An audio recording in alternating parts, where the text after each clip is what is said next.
kabutihan mo, ako'y naririto upang magpuri sa'yo. O Diyos, sa kabanalan mo, nalulugod ako, buhay ay iaalay ko. Diyos, sa kabutihan mo, ako'y naririto upang magpuri sa'yo. O Diyos, sa kabanalan mo, nalulugod ako, buhay ay iaalay ko. Ikaw lamang ang nagtiwala sa akin. O Diyos, di kita bibiguin. Magtatapat sa'yo, maglilingkod ako. O Diyos, kay buti mo.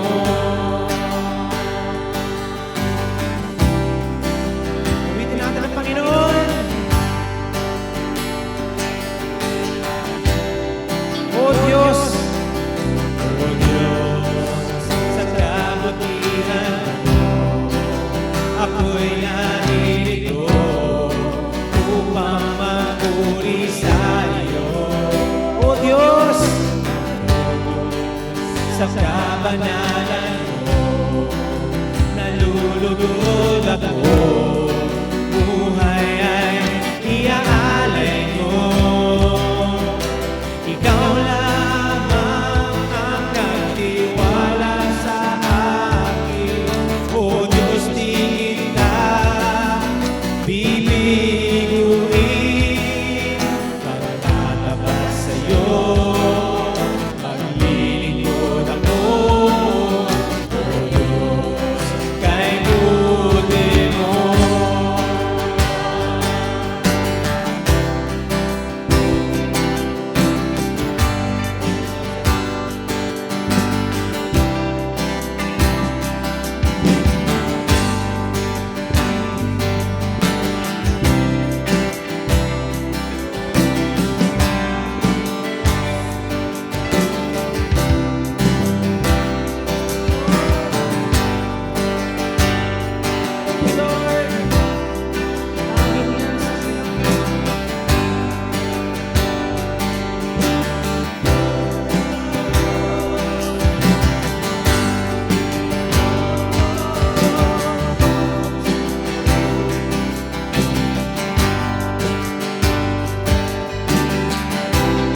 O Diyos,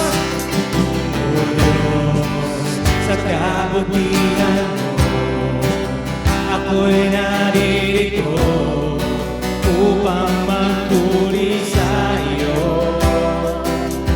O Diyos, sa kabanalan mo, nalulugod ako, buhay ay iaalay ko. Sabay-sabay tayo! Ikaw lamang ang nagtiwala sa akin. O Diyos, di kita bibiguin. Magtatapat sa'yo, maglilingkod ako.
Alright, magandang gabi sa inyong lahat mga kapatid. Welcome sa ating live Bible study. Ako si Brother Ron mula sa Metanoia Christian Ministries.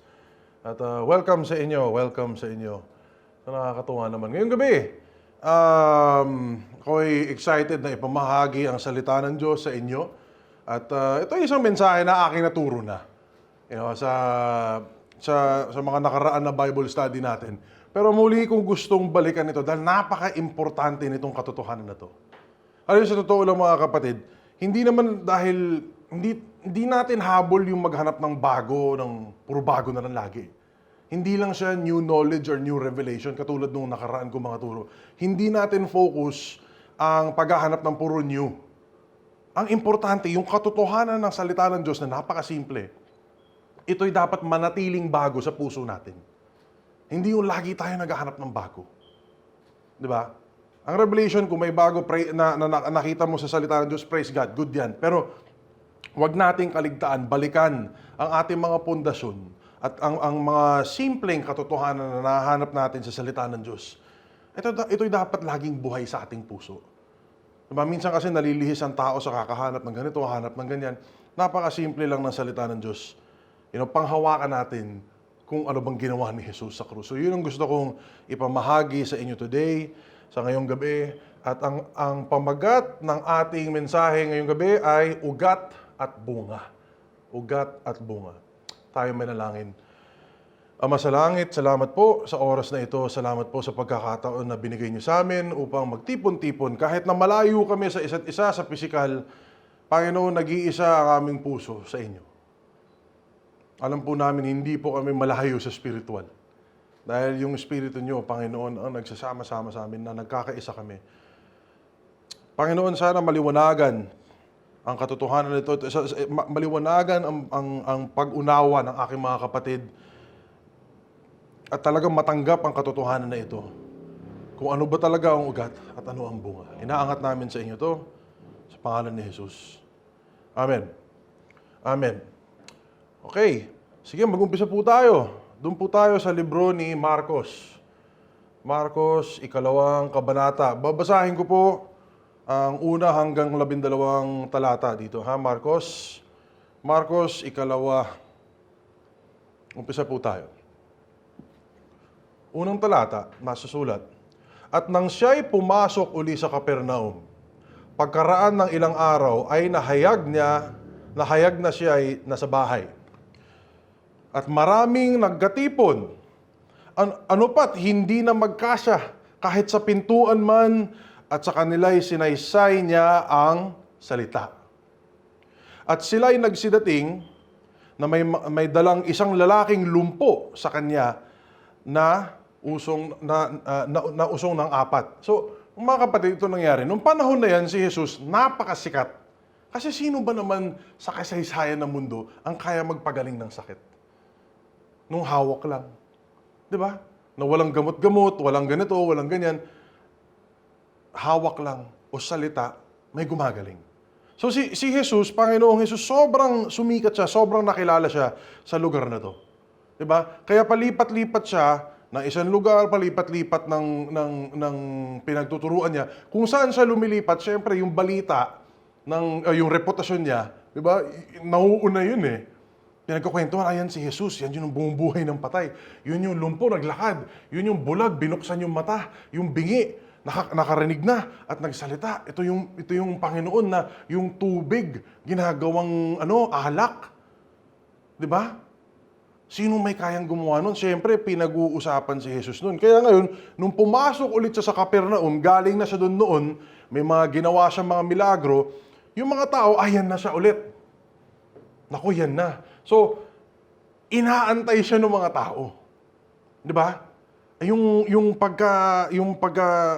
Siyempre, mga kapatid, tandaan nyo, nung panahon na to, 2,000 taon nang dumaan. Nung panahon na to, wala naman mga ospital, wala naman ambulansya, wala naman barangay clinic, wala naman WebMD o Google na pwede mo i-check, walang Mercury Drug o Watsons, o kung saan ka man, anong pangalan ng mga pharmacy dyan o drugstore. Wala namang ganun eh. Yung mga may sakit dito, wala, kanya-kanyang hanap ng paraan. Diba? O kung may doktor, o kung may physician na nagta-travel, dumaan sa lugar nyo, swertihan na lang. So kadalasan dito, kaya mababa ang life expectancy ng tao dahil wala silang access sa Medicare, sa mga ganyan, yung mga meron natin ngayon. Kaya pag may dumating na doktor, syempre, pilahan yan, di ba? Kahit di nila kilala. Ano pa kaya si Jesus? Na hindi naman doktor. Pero pati yung mga imposibleng sakit, nawawala. Pati yung mga demonyo lumalayas. Pati yung mga akala ng iba, baliw-baliw sa salita ng Diyos, salita ni Jesus, nagiging maayos at nagiging matino ang kaisipan. Ito ang kapangyarihan ng Panginoon. Kaya ngayon, nung pumasok siya dito sa Capernaum, maraming nagtipon-tipon na tao. Yung buong syudad nandun sa pintuan ng bahay na to. Siksikan sila sa sobrang dami. At sa sobrang dami, ito nga, nandun sila sa pintuan hanggang sa labas. Dahil ilan lang ba naman ang kasya, di ba, sa isang kwarto? Hindi naman mansion itong pinag-uusapan dito. Di ba? Yung buong syudad, lahat ng mga mamamayan doon, nandun na sa labas nakatambay, marinig lang magsalita si Jesus. Pero siyempre, alam po nila na yung mga may sakit, pinagagaling ni Jesus. Di ba? So nagdala silang isang lalaking lumpo, di ba, na usong ng 4. So isipin mo yun, 4 na kabarkada. Bit-bit yung isang kaibigan na lumpo. Di ba? Tapos anong ginawa? Binutos pa yung bubong. Di ba? Sige, tuloy tayo. Marcos 2 sa 4 na talata. At nang hindi sila makalapit sa kanya dahil sa karamihan, ay kanilang binakbak ang bubungan ng kanyang kinaroroonan. At nang yaoy kanilang masira, ay inihugos nila ang higaang kinahihingan ng lumpo. So binaba na siya sa bubong. At pagkakita ni Jesus sa kanilang pananampalataya, ay sinabi sa lumpo, "Anak," underline nyo ito mga kapatid, ipinapatawad ang iyong mga kasalanan. Salungguhitan nyo to. I-notes nyo to. Anak, ipinapatawad ang iyong mga kasalanan. 6 na talata, nakasulat, ngunit mayroon doong nakaupong ilan sa mga eskriba at nagbubulay-bulay sa kanilang mga puso. Okay, mga kapatid. So ito nga, sabi ko kanina, hindi sila makadaan dahil sa napakaraming tao na gustong makakarinig ng salita ni Jesus. Kaya ginawa nitong 4 na kaibigan, umakit sa bubong at binakbak yung bubong, sinira. Di ba? Sino ba matutuwa? Paano kung kayo yun, papayag ba kayong sirain yung bubong nyo para lang, di ba, makapagpapasok ng tao? Di ba? Sinira yung bubong. Hindi, kahit ano pang klaseng bubong yan, napakahirap mag-ayos ng bubong. Napakalaking abala nito sa may-ari. Pero ganun katindi yung pananampalataya nila na walang pipigil sa aming paglapit sa Panginoong Jesus dahil siya ang may sagot. Ito yung puso nila, ng mga kaibigan. Hindi nga yung lumpo. Walang sinabi dito sa pananampalataya na lumpo eh. Pero ang Panginoong Jesus, nakita ang kanilang pananampalataya. Ang kanilang desisyon at kagustuhan na makalapit sa Panginoon. Ito yung nakita ni Jesus. At ano yung sinabi niya sa lumpo? Anak. Yung pa lang eh. Anak. Unang salita pa lang na sinabi ni Jesus. Anak. Madaming nakakalimot na tayo'y anak ng Panginoon. At ito'y pinaalala ng Panginoong Jesus. Anak, ipinapatawad na ang iyong mga kasalanan. Di ba? Sige, abante po tayo sa 7 talata. Marcos 2. 7, nakasulat, Bakit nagsasalita ang taong ito ng ganito?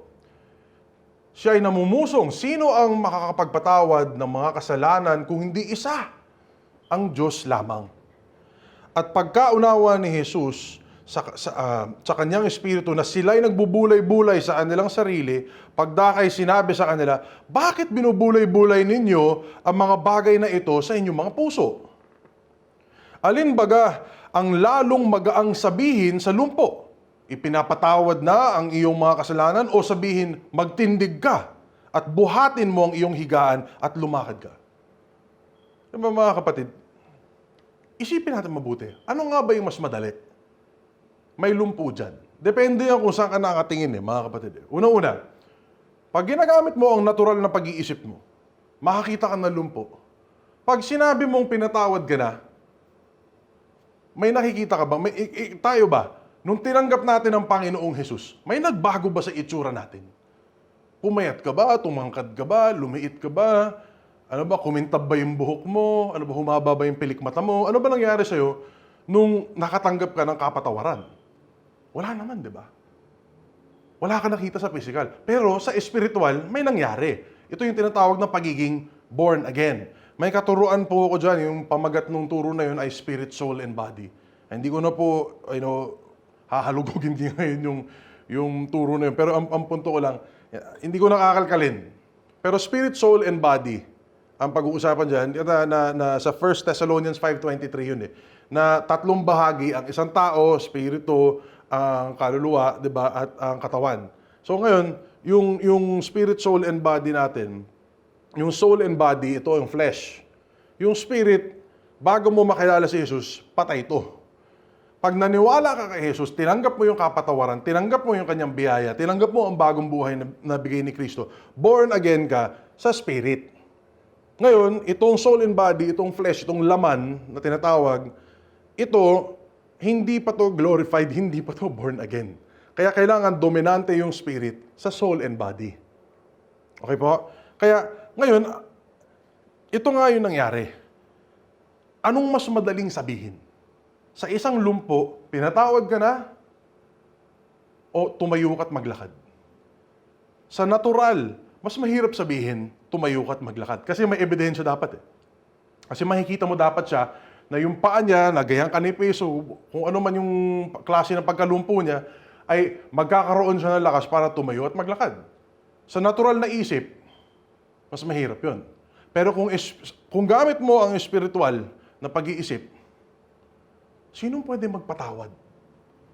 Sino ang may karapatan at kapangyarihan na magpatawad ng kasalanan? Wala nang iba kundi ang Panginoon. Yun ang tunay na dapat maintindihan natin. Okay, so balik tayo.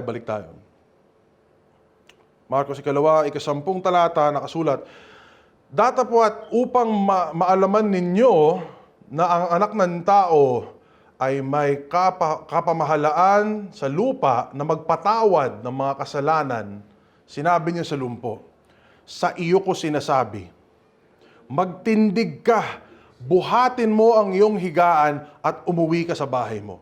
At nagtindig siya, at pagdakay binuhat ang higaan at yumaon sa harap nilang lahat.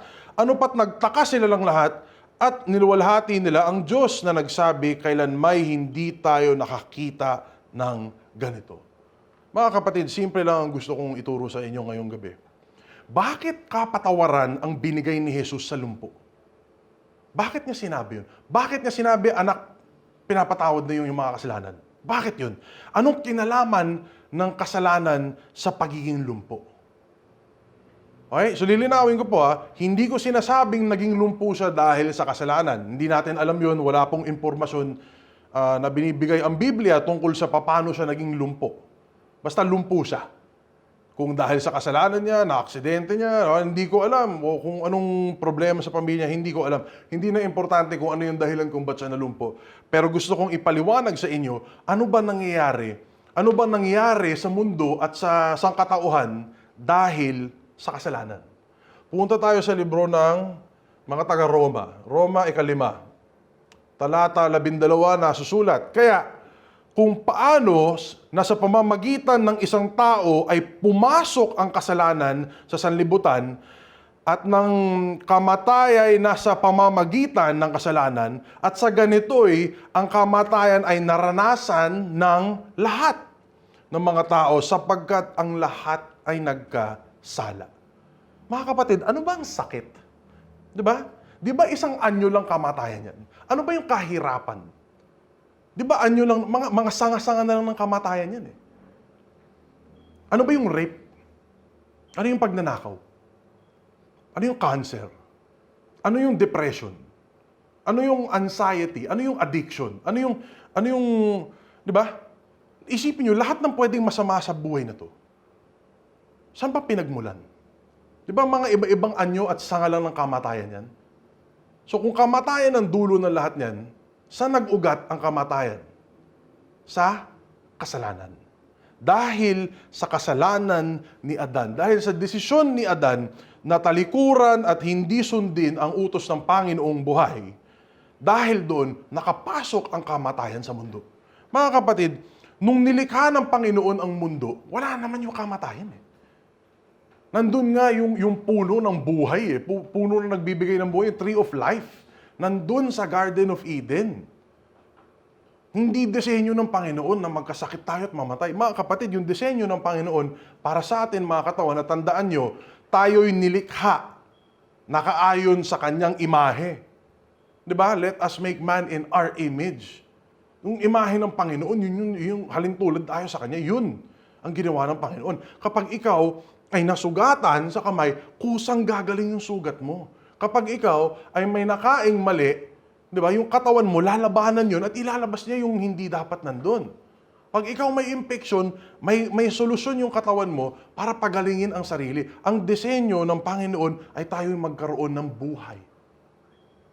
Hindi dapat tayo nagkakasakit, hindi dapat tayo namamatay. Ayon sa original na disenyo ng Panginoon, original na plano ng Panginoon. Ang problema nga, nakialam ang tao. Dahil sa kasalanan ni Adan, nandun ang kasalanan at pumasok si kamatayan. At dahil nakapasok ang kamatayan at lahat ng tao ay nagkasala, lahat ng tao ay nagkaproblema. Kaya ngayon, dito tayo sa isang basag na mundo. Nagulo-gulo mga buhay ng pamilya. Na may mga magulang na nananakit ng anak. May mga anak na nananakit ng magulang. May mga siraulo na mamamatay tao. May mga nagnanakaw, may mga nagre-rape, may mga sakit, may virus nga na umiikot ngayon. Saan ba galing yun? Kamatayan. Puro mga sanga-sanga lang ng kamatayan yan. Di ba? At tayo mga tao, ating namana ang makasalanang likas na pagkatao mula kay Adan. Yung sin nature na tinatawag. Yung likas na pagkatao ni Adan, nung siya'y nagkasala, nagkaroon siya ng sin nature. Ito naman, yung pinako sa krus kasama ni Jesus. Diba? Mga kapatid, ang kapatawaran at ang bagong buhay na natanggap natin mula sa Panginoong Jesus, ito ay ang palakol na sumibak sa ugat ng kasalanan. Diba? At kung patay na ang ugat, paano pa magkakabunga? Mga kapatid, ang ugat ay ang kasalanan. Yung pagkalumpo, ito lang ay bunga. Kung ang ugat mo ay kasalanan, ang bubunga dyan, kamatayan. Malinaw na nakasulat sa salita ng Diyos. Malinaw na malinaw sa salita ng Diyos na ang ugat ng lahat ng problema ng sangkatauhan galing sa kasalanan. Kaya ngayon, mga kapatid, gusto kong maintindihan ninyo, ano bang natanggap natin na kapatawaran? Kasi tingin natin, okay, tanggap ko na yan, okay na yan, kasalanan yan. Tapos, sabog pa rin yung buhay. Gusto kong maunawaan ng bawat isa sa inyo, ano bang ginawa ni Jesus sa krus? Kailangan natin maintindihan to. Kasi kung hindi, paano natin papakinabangan ng isang bagay na hindi natin maintindihan o hindi natin alam? Di ba? So, mga kapatid, yung nga, ulitin ko, nung si Jesus namatay sa krus, binayaran niya ang kasalanan. Pinako kasama niya ang makasalanan na likas na pagkatao na namana natin kay Adan. Yung ugat ng kamatayan sa mundo ay ang kasalanan. At ito ay kinuha ni Jesus at pinako sa krus kasama niya. Para tayo ay magkaroon ng bagong buhay sa Kanya. Na yung buhay ni Jesus na binigay niya sa atin, tayo ang tutuloy. Yung dating tayo na makasalanan, yun ang namatay sa krus. Mga kapatid, tapos na ang boxing. Tapos na ang boxing. Dahil yung ugat ng kamatayan sa buong mundo ay pinalakol na. Sa Lucas, 3 kabanata, talata 9, nakasulat, at ngayon pa'y nakalagay na ang palakol sa ugat ng mga punong kahoy. Ang bawat punong kahoy nga na hindi nagbubunga ng mabuti ay pinuputol at hinahagis sa apoy. Alam ko iba yung konteksto nitong talata na to kasi si Juan Bautista ang ang nagsalita dito, yung pinag-uusapan dito eh. Pero yung punto ko dito, may prinsipyo to eh. Mga kapatid, hindi ko alam kung sino sa inyo mahilig magtanim o mag-alaga ng puno o mag-gardening o mag-farming. Hindi ko alam kung sino sa inyong nakakaintindi nito. Pero ako kasi hilig ko yun eh. Pero ang napansin ko, pag isang puno, pag ang ugat niyan ay naputol, wala na, patay na. Kasi yung ugat, doon niya kinukuha yung buhay niya. Diba? Kunyari, puno ng mangga. Ang puno ng mangga, pag yan namunga, kahit nakunin mo lahat ng mangga na yan, kahit natanggalin mo lahat ng, pitasin mo lahat ng prutas niya, lahat ng bunga niya, lahat ng lumabas, pitasin mo ng pitasin, o di sige, wala. Pero susunod bubunga ulit yan eh. Bakit? Kasi buhay pa yung puno. Bakit buhay yung puno? Kasi yung ugat. Yung ugat niya, kahit putulin mo pa yung puno, kahit tanggalin mo pa yung mga sanga, kahit paiksiin mo yan, kahit na yung katawan na lang matira, yung iba nga putol na, pero buhay pa yung ugat, bumabalik pa rin. Hanggat buhay yung ugat, tuloy-tuloy lang yan. Kung gusto mo pumatay ng isang puno o isang halaman, tirahin mo sa ugat, palakulin mo sa ugat. Pero ito kasi yung problema eh. Kapag ang kasalanan ng ugat natin, yung bunga niyan, ito, pagkalumpo, pagiging addict, depression, pagiging ganito, gulo pamilya, kasalanan, kung ano na yan. Pag ang ugat natin ay ang kasalanan, yung bunga natin, kamatayan. O iba-ibang anyo, o iba-ibang mga halimbawa ng kamatayan. Yun ang bunga nun eh. Pag yun ang ugat, ang bunga, masama. At kahit anong gawin mo, kasi ang problema, kadalasan, ginagawa ng tao, pitas lang ng pitas ng bunga. Puro yung bunga yung hinaharap, pero yung ugat, hinayaan lang. Diba? Yung ugat ay kasalanan. Yung lumalabas, masama. Masama yung ugali, o masama yung ganito, o may addiction, o may ganito, hindi mabitawan, o may lust, o may pagnanasa sa ibang ganito. So, yung mga ganun, ginagawa nila, gumagawa sila ng rules para hindi makita yung bunga. Gumagawa sila ng rules na, okay, sige, problema ko kasi sugal eh. Kaya gagawin ko, titira ako sa malayong lugar na walang kasino.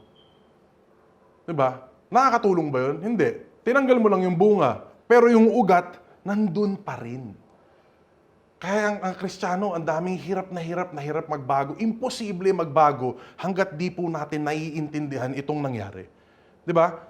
Kung gusto mo pigilan ang pagbunga ng isang puno, huwag mo lang pitasin ng pitasin, kahit nagupitin mo, hindi yun ang punto. Gamitan mo ng palakol, yung ugat. Diba? Pag patay ang ugat, patay ang lahat. Kung kasalanan ng ugat dito, ito ang kailangan palakulin. Di ba? Kasi walang kwenta kahit na anong pitas mo ng bunga, kahit anong bawas mo sa sanga, lalabas at lalabas ulit yan sa darating na panahon. Hindi mo mapipigilan ang pagbunga hanggang buhay pa ang ugat.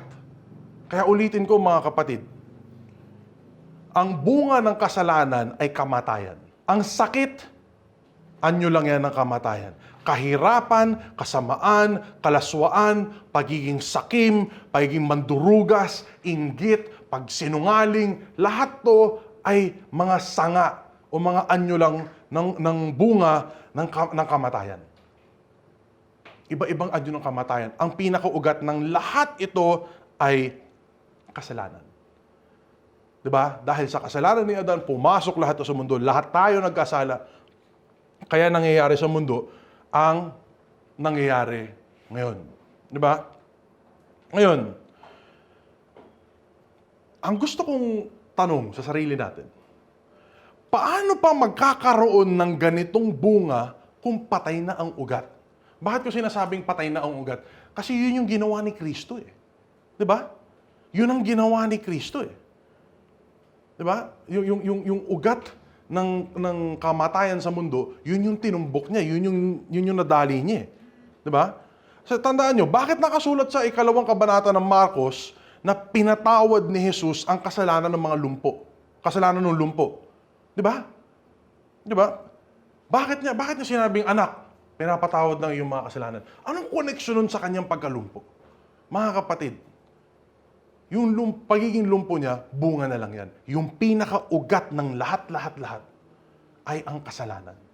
At hindi ko sinasabing kasalanan ng lumpo, pero yung mga kasalanang pagkatao na namana natin kay Adan. Di ba? Hindi yung kung anong ginawa niya kaya nalumpo siya. Hindi yun. Gusto kong magkaroon ng malinaw na pagkakaiba mula sa kasalanan at sa nagkasala. Magkaiba yung dalawang yun. Yung kasalanan at nagkasala, dalawang magkaibang bagay yun. Kasi, mga kapatid, yung bagong tipan ng ating Biblia, Grego naman yung original na wika niyan, yung kasulatan, di ba? So, yung kasalanan sa Greek, sa Griego, ang salita niyan, hamartia. Ang hamartia, ito ay isang pangalan, noun. Yung mismong kasalanan. Hindi yung akto, hindi yung ginawa mong kasalanan. Kasalanan, sin itself, kasalanan is a noun, pangalan siya. Di ba? Iba to sa nagkasala, which is sa Greek, hamartano. Okay? So, di ko naman kayo kailangan turuan ng Greek ngayon. Pinupunto ko lang, magkaiba yung pangalan sa pandiwa. Balikan natin, yung mga nagmo-module na magulang dyan. Di ba? Siguro nakangiti yung iba. Yung tinuturo ko sa anak kong bata ngayon. Pangalan at pandiwa, di ba? Pero, mga kapatid, nakakatawa isipin, pero sobrang importante nito. Ang hamartia na pangalan ay hindi yung akto ng paggagawa ng kasalanan. Kasalanan mismo yun, the noun. Ang hamartano ay isang pandiwa. Ito ang pagmintis.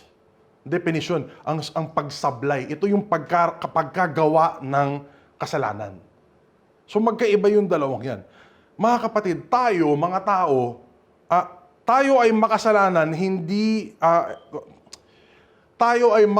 hindi dahil gumagawa tayo ng kasalanan. Tayo ay makasalanan dahil namana natin ang kasalanan ni Adan. Yung pagkatao na sin nature na nangyari kay Adan, yan ang natanggap natin. We are sinners because of the sin nature. Makasalanan tayo dahil sa kasalanan. Hindi tayo makasalanan dahil nagkasala tayo. Alam mo yun? Medyo may distinction dapat tayong maintindihan dyan. Punta tayo sa unang Tesalonica. Unang Tesalonica 5, talata 23, nakasulat. Ito yung sinasabi ko kanina, spirit, soul, and body. Di ba?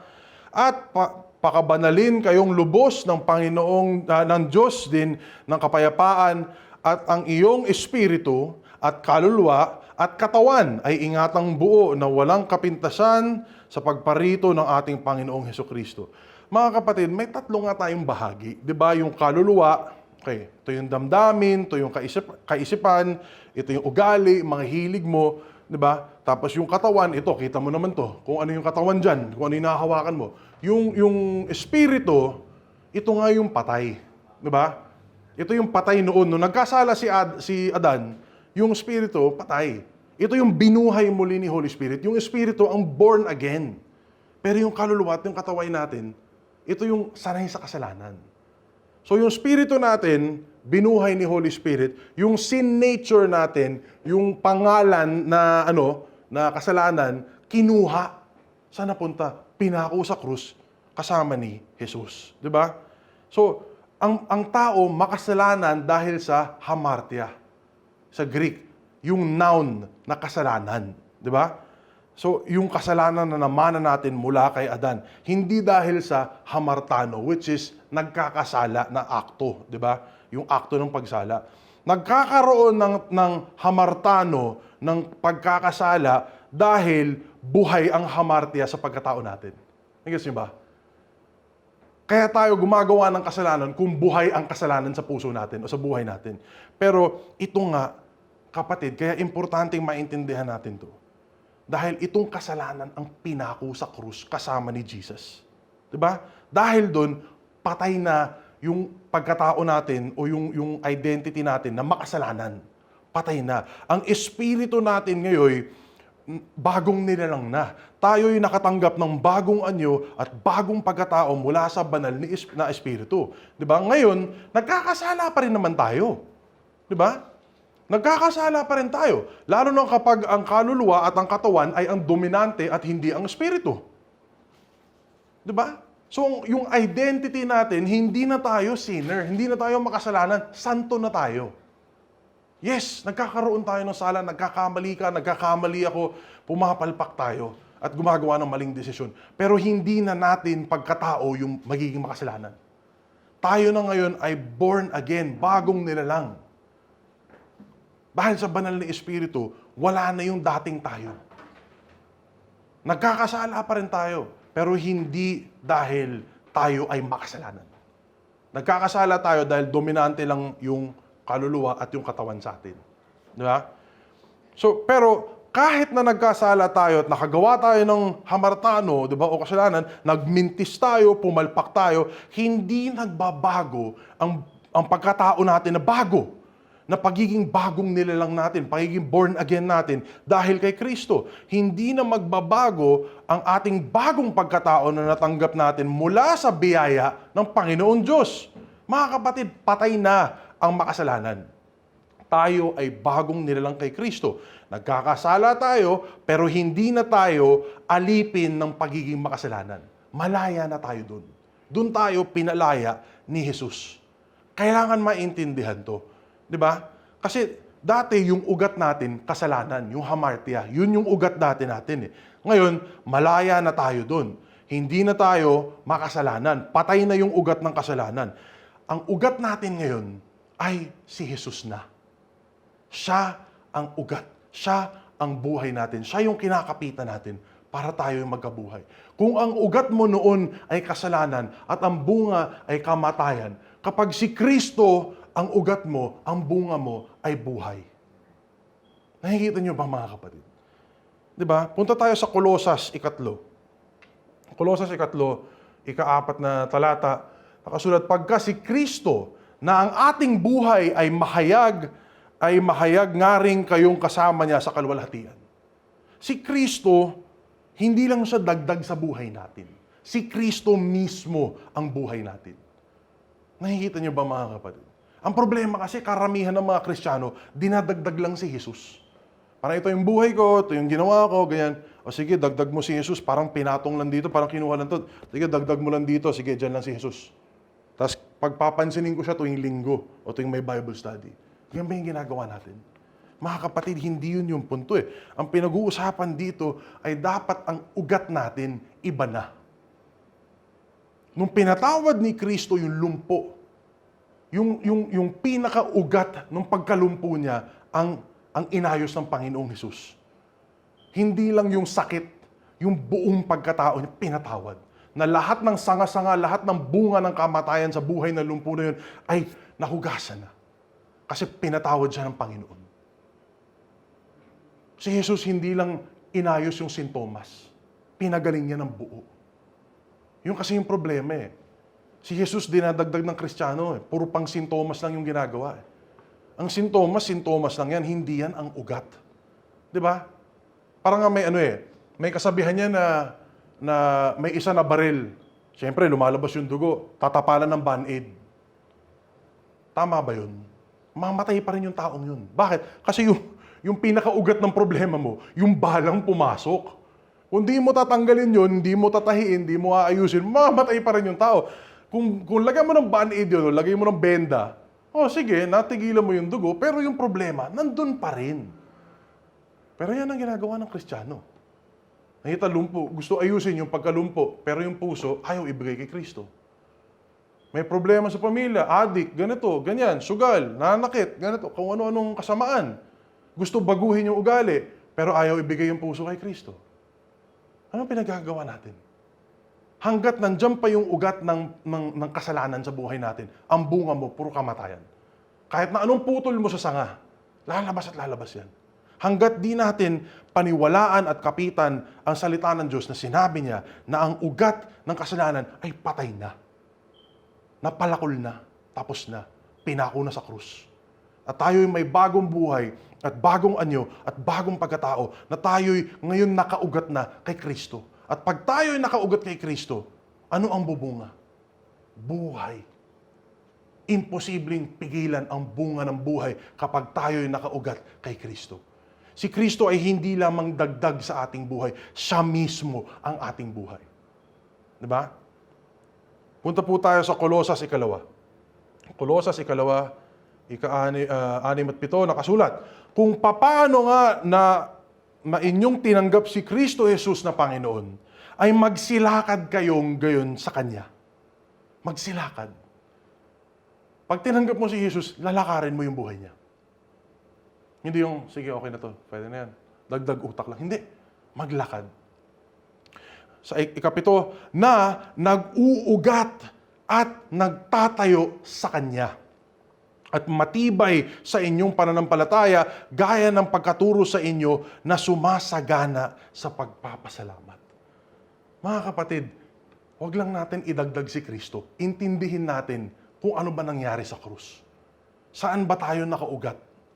Kasi ayon sa salita ng Diyos, patay na yung ugat ng kasalanan. Meron na tayong bagong ugat o bagong pagkukuhanan ng buhay. Ang pangalan niya, si Jesus. Malinaw dito sa Kolosas 2. Doon tayo dapat mag-ugat kay Kristo. Doon dapat tayo nakatayo kay Kristo. 3 tanong na lagi namin tinatanong dito sa ministeryong to. Sino ba si Jesus? Anong ginawa niya sa krus? At sino ka na ngayon na may Jesus ka sa loob mo? Diba? Ano na yung bago mong pagkatao? Ngayon na si Jesus, nandyan na sa'yo. 3 napakasimpleng tanong, pero hindi na intindihan ng pagkatao. Mga kapatid, ang ibig sabihin nito, kapag patay na ang ugat ng kasalanan, wala na dapat bunga ng kamatayan sa buhay mo. Pag may bumubungang kamatayan sa buhay mo, ibig sabihin nun, namumuhay tayo ayon sa kaluluwa o sa laman. Hindi sa espiritu. Pag namumunga tayo sa laman, namumuhay tayo o namumuno sa ating pagkatao ang ating kaluluwa, talagang kamatayan lalabas niyan. Pero kung ang ugat natin na kay Kristo at namumuno at dominante sa ating pagkatao ang espiritu na banal, ang bubunga sa atin ay buhay, kapayapaan, katahimikan ng puso, kasaganaan, diba? Kalayaan. Yan lahat ng napakabuti at napakagandang bagay na binigay ng Panginoon. Diba? Si Kristo ay ang ugat na nagbibigay ng buhay sa ating lahat. Diba? At kung siya ang ugat, asahan natin na may magandang bunga na lalabas. Doon tayo sa Roma 6. Roma 6 na kabanata, talata 22. Nakasulat. Datapwat ngayong mga laya na kayo. Okay? Past tense to Ngayon, mga laya na kayo. Diba? Sa kasalanan at naging mga alipin ng Diyos. Hindi na tayo alipin ng kasalanan. Malaya na tayo. Nandito na tayo sa Panginoon Diyos. Kayo ay mayroong inyong bunga sa ikababanal at ang wakas ay ang buhay na walang hanggan. Mga kapatid, past tense na to. Nagawa na to ni Jesus. Dahil sa kanyang pag-akit sa krus at pagpalit ng buhay sa atin na tayo'y namatay, na kinuha niya yung yung pagiging makasalanan natin, yung kasalanan na yun, pinao sa krus, pinalakol na yung ugat ng kasalanan. Dahil doon, tapon na lahat ng bunga ng kamatayan. Meron tayong bagong ugat, meron tayong bagong buhay. Hindi na tayo alipin ng kasalanan. Tayo ay malaya kay Kristo.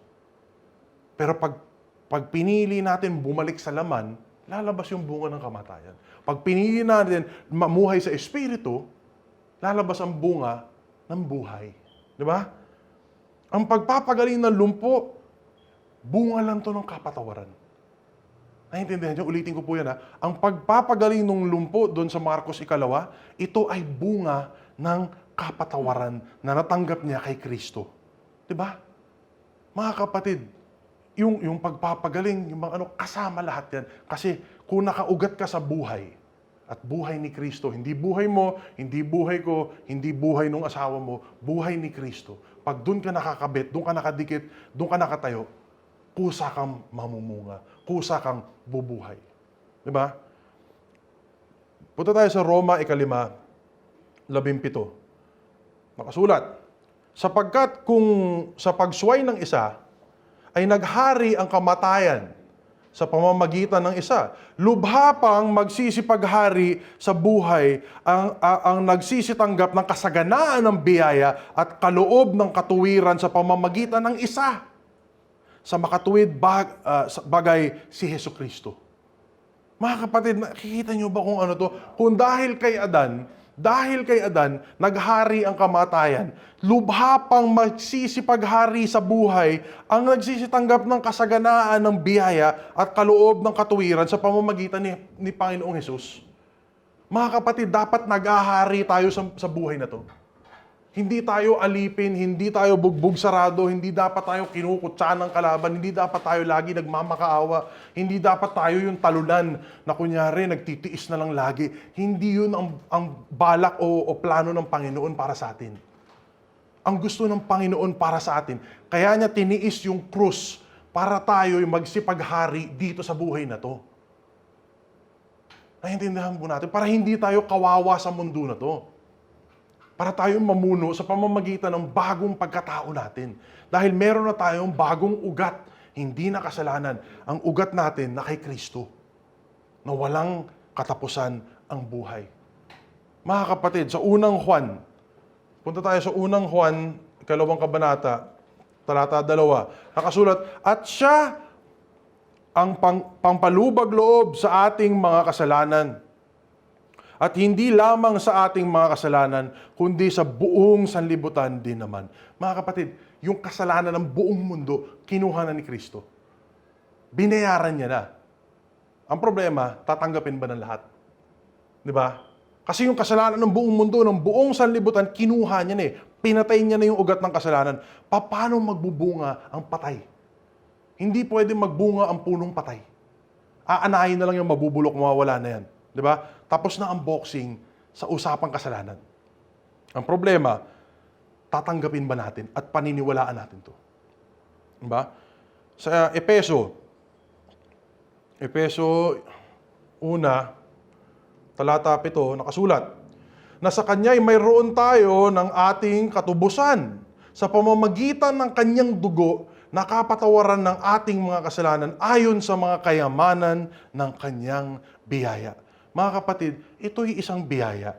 Hindi natin to nakamit o naabot o nadaan sa trabaho. Malayang ibinigay ito ng ating Ama sa pamamagitan ng Kanyang anak ni Jesus.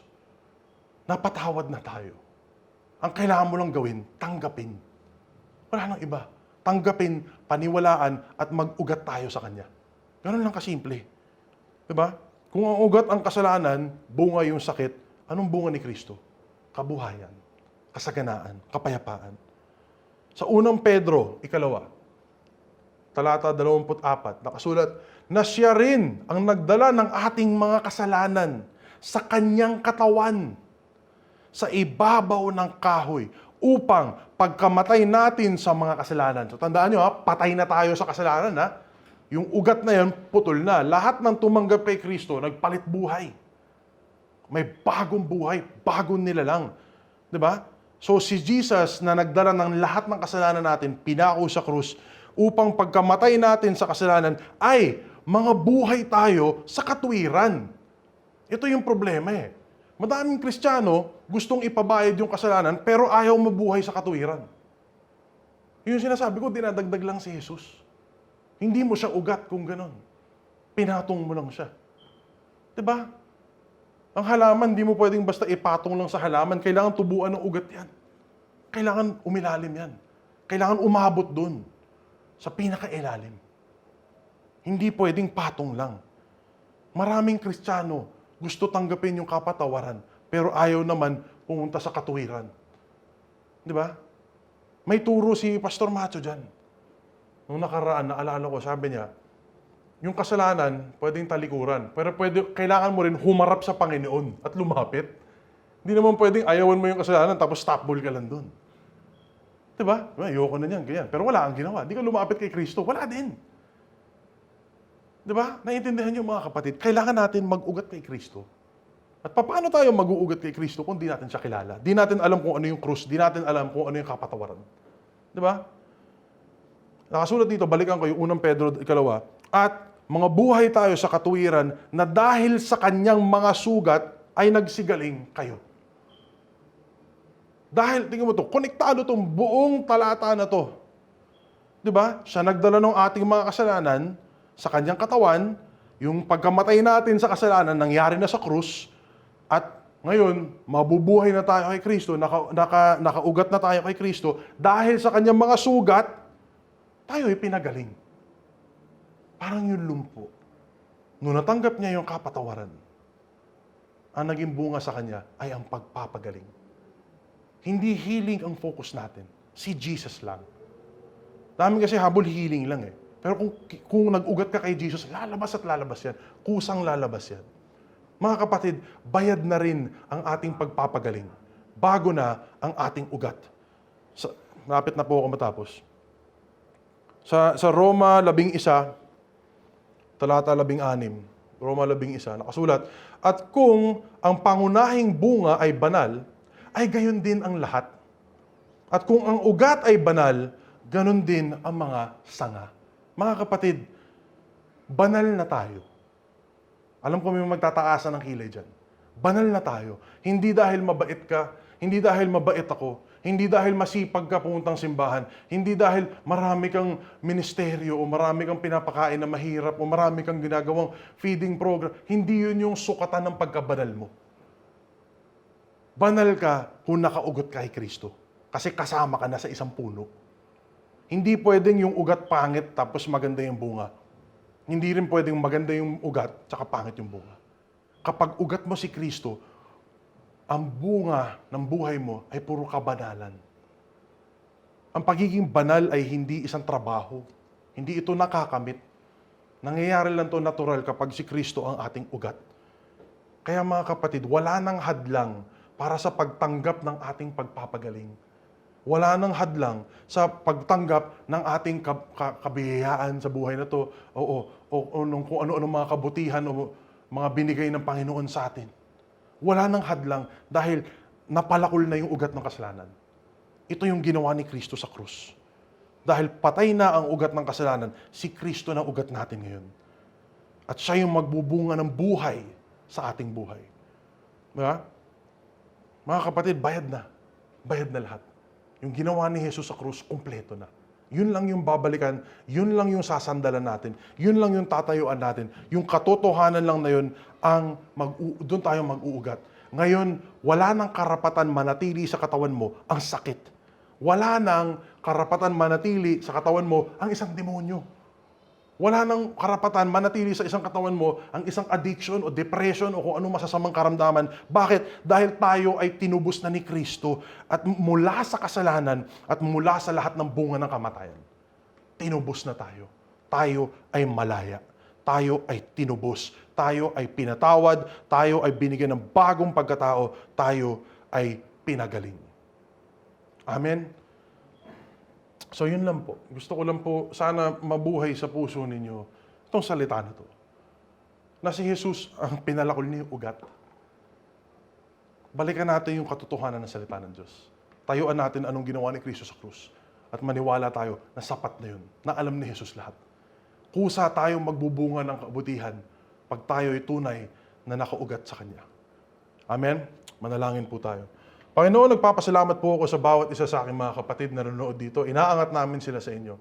Bawat isa sa kanila, Panginoon, alam niyo yung pinagdadaanan, alam niyo yung mga problema, alam niyo yung mga panalangin nila, alam niyo yung iniiyak nila sa gabi o niluluhod nila sa inyo. Panginoon, inaangat namin ang bawat isa sa inyo. At sabay-sabay kaming nagpapasalamat sa inyong kapatawaran. Na Panginoon, nung pinatawad niyo kami, nung kinuha niyo ang kasalanan, at napako kayo sa krus, ang dami palang kasama nun. Bagong buhay, kalayaan, kapayapaan, kasaganaan, Lord, kabutihan, lahat ng aspeto ng buhay na kailangan namin, Lord, binigay niyo na. At binigay niyo ng malaya. Kaya Panginoon, nagpapasalamat kami sa inyo. Tinatanggap namin ng buong loob lahat ng binayad ninyo. Tinatanggap namin, ayon sa aming pananampalataya ngayon, na talagang kumpleto yung ginawa niyo sa krus. Lord, tinatanggap namin ngayon ang iyong pagpapagaling. Dahil binayaran niyo na po yun. Today, Panginoon, ngayong gabi, dinideklara namin, patay na ang ugat ng kasalanan sa buhay namin. Ang ugat namin ngayon ay si Kristo. At lahat ng pagbubunga sa buhay namin ay mamumunga ng kabutihan, kasaganaan at kagandahan. Panginoon, nagpapasalamat po kami, inaangat po namin lahat to sa inyo. Sa ngalan ni Jesus. Amen. So, mga kapatid, salamat sa pagpapanood.